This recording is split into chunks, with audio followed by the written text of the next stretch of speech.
Le Niger, le Burkina Faso et le Mali, 3 pays sahéliens formant l'Alliance des États du Sahel, ont décidé d'unir davantage leurs forces pour lutter contre le terrorisme en créant une armée commune de 5000 hommes, a annoncé mardi 21 janvier le ministre nigérien de la Défense à la télévision nationale. Oui, l'avènement de l'AES, vous savez, est parti de cette question de défense.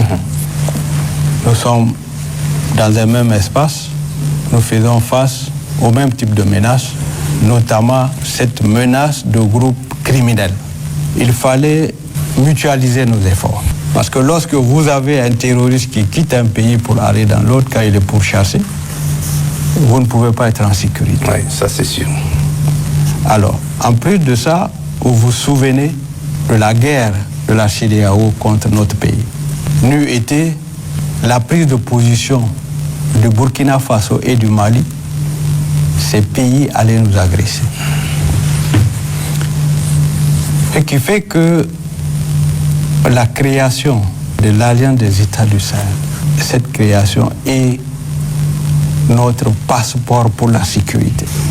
Dans son opérationnalisation, le volet défense a déjà travaillé et mis en place un certain nombre de planifications, notamment au niveau des forces armées des 3 pays.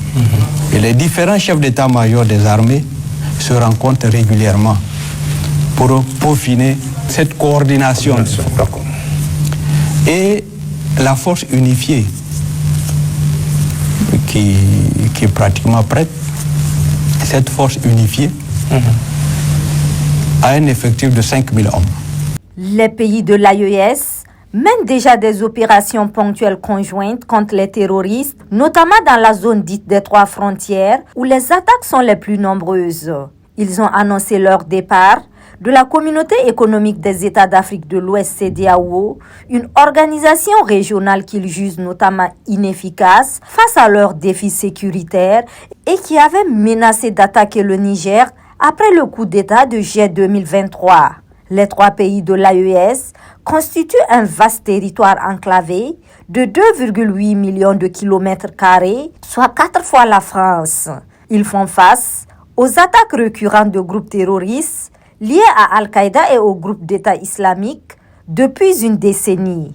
Ce départ sera effectif le 29 janvier, un an après l'annonce, conformément au texte de l'organisation.